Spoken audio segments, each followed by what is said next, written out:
बांधवांचं मी या ठिकाणी स्वागत करतो। इलेक्शन आता 2 दिवसाला आलेलं आहे। 20 नोव्हेंबर रोजी आपल्या विधानसभेची मतदान प्रक्रिया पूर्ण होईल आणि ह्या 2 दिवसाच्या होऊ घातलेल्या निवडणुकीच्या पार्श्वभूमीवर आपल्या या पाचोरा भडगाव मतदारसंघामध्ये आमचे काही विरोधकांकडून अपप्रचार या ठिकाणी सुरू आहे। आता कोण करतं अपप्रचार, कोणाचे लोक करतात, माझी निवडून येण्याची 100% खात्री मतदारसंघामधल्या जनतेने मला दिलेली आहे आणि म्हणून विरोधक कुठल्या तरी याच्याने अँगलने मला कुठेतरी अफवेमध्ये पसरवून काहीतरी गोंधळ निर्माण करण्याचा प्रयत्न विरोधक त्या ठिकाणी करत आहेत। मला त्यांना काही गोष्टी विचारायच्या आहेत। विशेषतः विरोधकांना एक माझा प्रश्न आहे,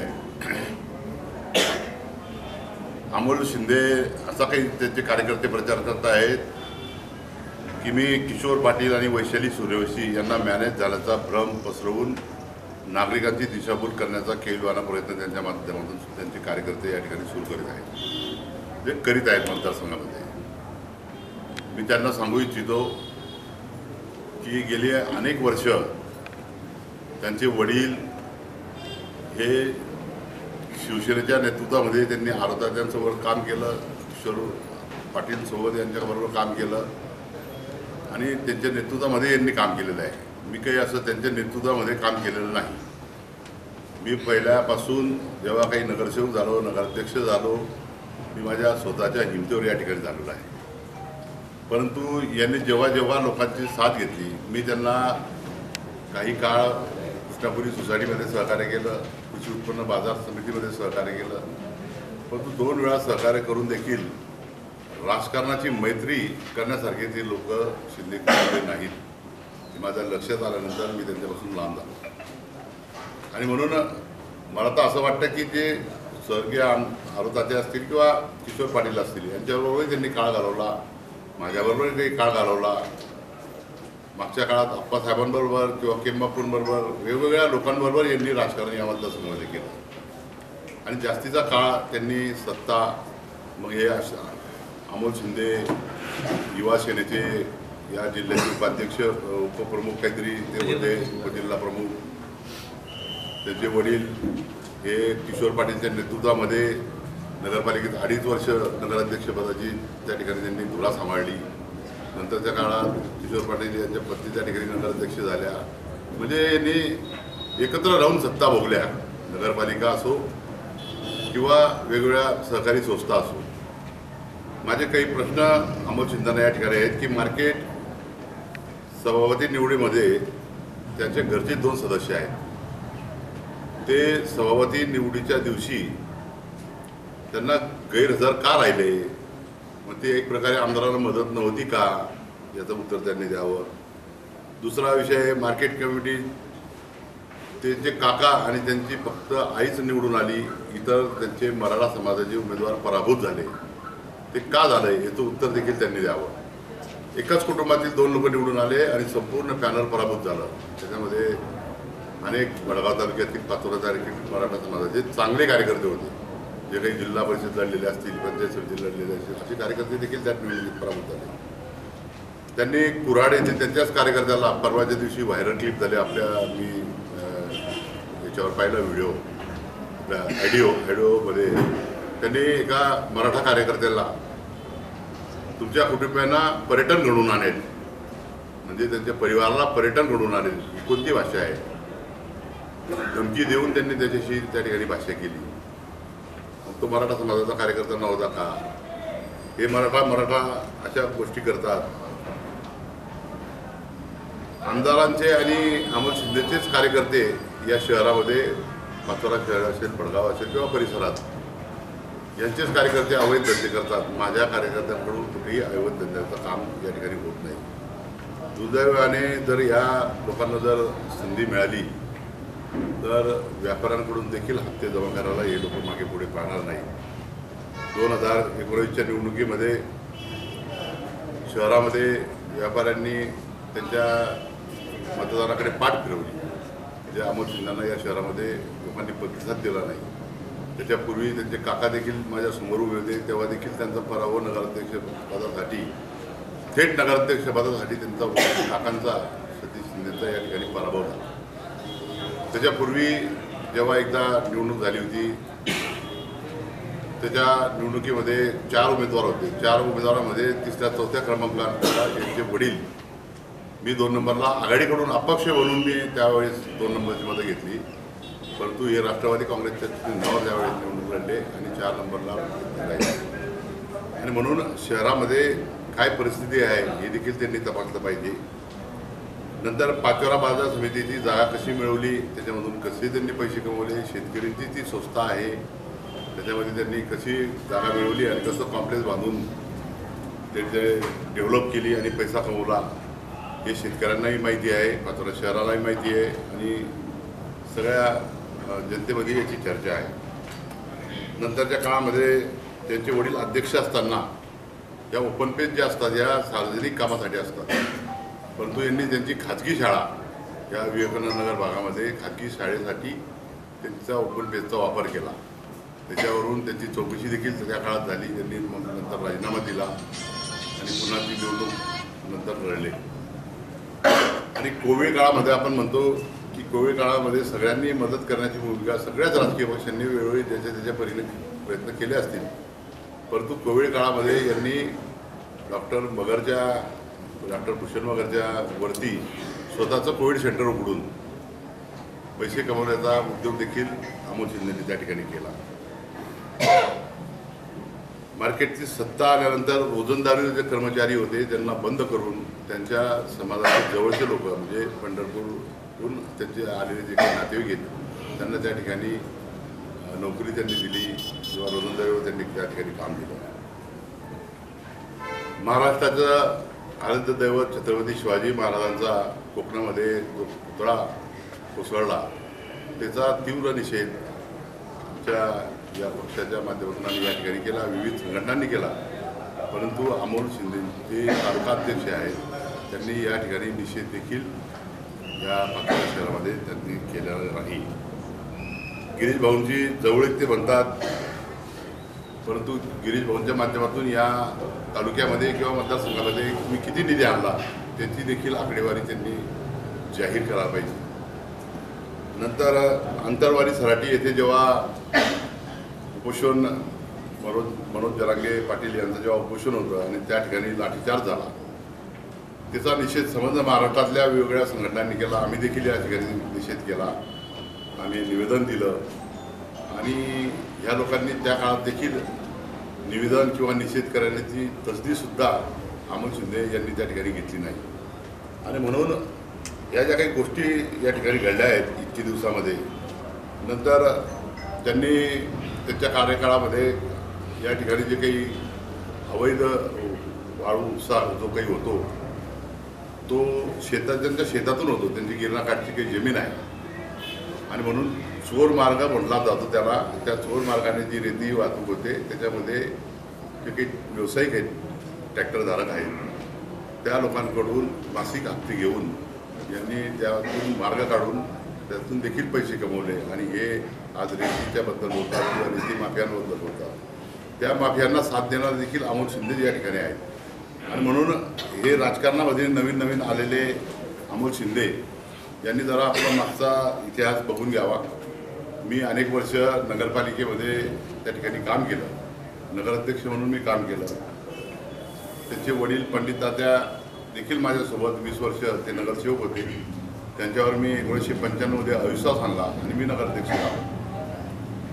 शांताराम नाना किंवा इतर जे काही लोक आले त्यांच्यावर अविश्वास झाला. किशोर पाटील हे जातीच्या सर्टिफिकेट अपात्र झाले. नंतर मी लोकनियुक्त नगराध्यक्ष लढलो आणि मी जेव्हा नगराध्यक्ष झालो तेव्हा माझ्यावर एकही वेळा अविश्वास कुणी नगरसेवकाला दाखवला नाही, माझ्यावर अविश्वास दाखल झाला नाही.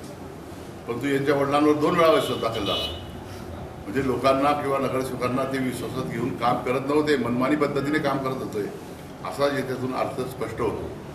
आणि म्हणून आपल्या वडिलांवर जर अविश्वास आला आणि त्यांना जर कामकाजापासून कामकाज करताना जर अडचणी आल्या असतील किंवा नगरसेवकांचे कामं झाले नसतील म्हणून लोकांनी अविश्वास आणला आणि मला त्या ठिकाणी बसवलं आणि म्हणून मराठा समाजाबद्दल आज गैरसमज करायचा, काही लोकांना सांगायचं की दिलीप भाऊ थांबणार आहे, मला त्या ठिकाणी संधी देणार आहे, अशा प्रकारच्या वर्जना करायचं काम अमोल शिंदेंनी त्या ठिकाणी केलं. आता मागच्या टर्ममध्ये जेव्हा आमचे विकास पाटील सर आणि काही सहकारी आमचे नगरसेवक होते त्या ठिकाणी आम्ही काही पाठिंबा जरूर दिला, कारण नगरपालिकेचं राजकारण 4 टर्म मी काय पाहिलेलं आहे.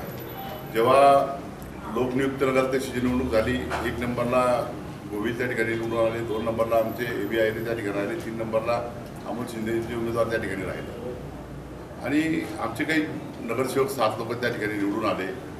त्यावेळेस विकास कामांना म्हणजे शेवटी निवडणूक झाल्यानंतर 5 वर्ष नगरपालिकेत काम करावं लागतं आणि वार्डातली कामं झाली पाहिजे या हिशोबाने आम्ही त्या ठिकाणी त्यांना सत्ताधारी लोकांना चांगले ठराव असतील शेवटी नगरपालिकेच्या माध्यमातून शहराची कामं करायची असतात, ते पाण्याचं असेल, गटारींचं असेल, वेगवेगळ्या कामांना चांगली कामं असतील तर पाठिंबा मिळेल किंवा देऊ आणि विरोधकांच्या वार्डातली देखील कामं व्हावी या उद्देशाने आम्ही त्या ठिकाणी पाठिंबा दिला. आणि त्याला या लोकांनी सांगितलं की तुम्ही 47 तास काहीतरी डिलिंग केली, हे 47 कुठून शोध लावला मला काही कळत नाही, 47 मला समजत पण नाही, परंतु यांच्याही 3 नगरसेवकांनी त्या ठिकाणी पाठिंबा दिला होता. मग त्यांनी किती टक्के त्या ठिकाणी घेतले त्याचाही खुलासा अमोल शिंदेने करावा.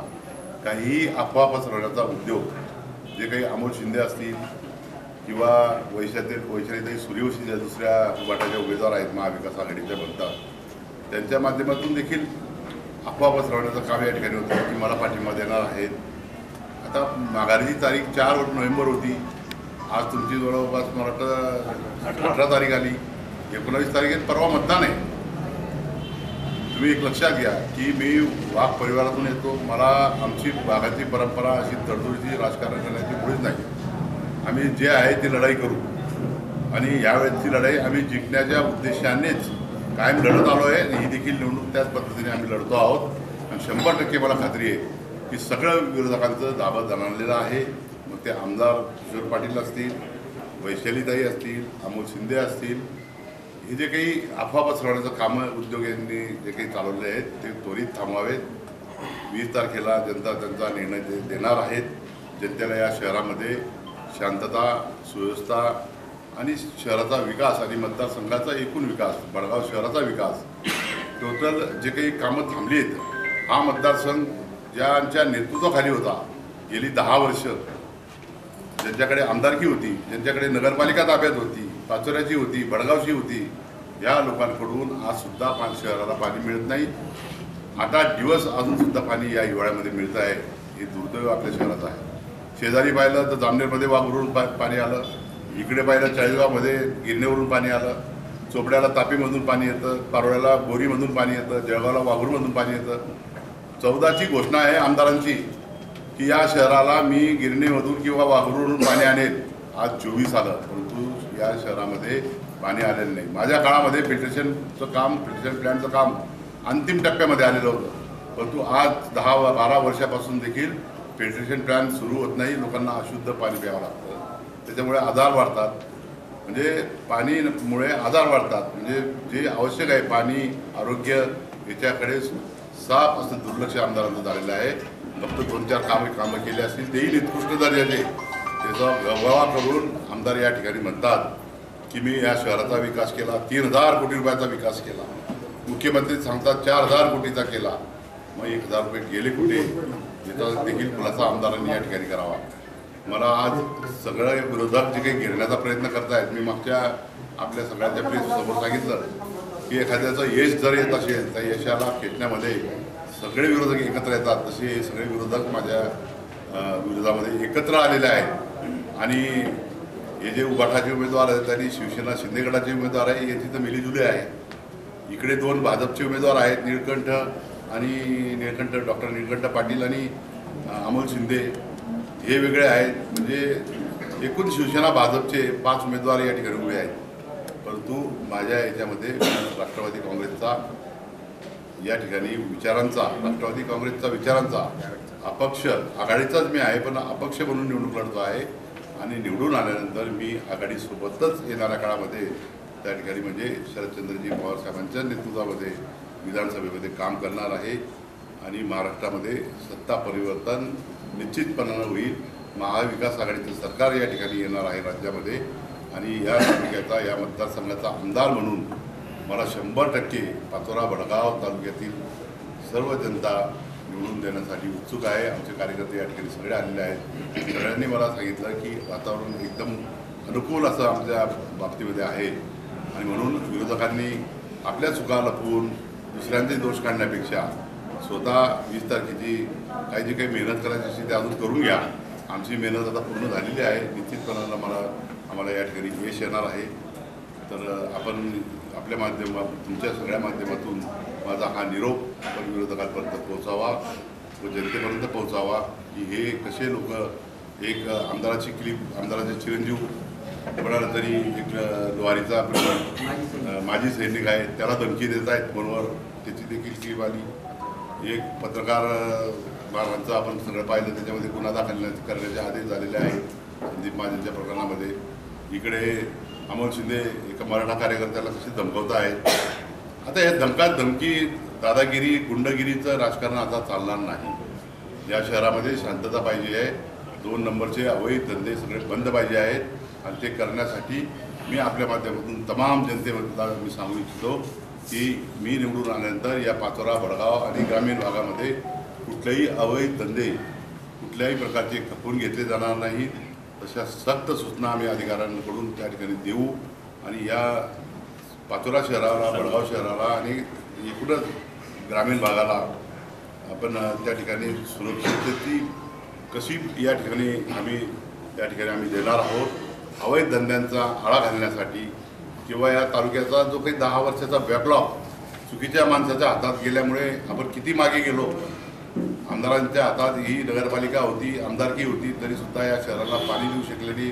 आरोग्याच्या बाबतीत अडचणी निर्माण करून ठेवल्या. कुठेतरी 4 किलोमीटरवर उपजिल्हा रुग्णालयाचं त्यांनी या ठिकाणी काम सुरू केलेलं आहे आणि म्हणून अशा परिस्थितीमध्ये मतदार जागृत आहेत. मतदारांच्या समोर आम्ही आमची भूमिका मांडलेली आहे. मला खात्री आहे की मतदार यावेळेस खंबीरपणे आमच्या पाठीशी राहतील आणि 20 तारखेला आमच्या शिट्टी या चिन्हासमोरचं बटन दाबून मला प्रचंड मतांनी विजयी करतील ही मला त्या ठिकाणी खात्री आहे. पुनश्च एकदा आपण पत्रकार परिषदेला उपस्थित त्याबद्दल धन्यवाद. जय हिंद, जय महाराष्ट्र.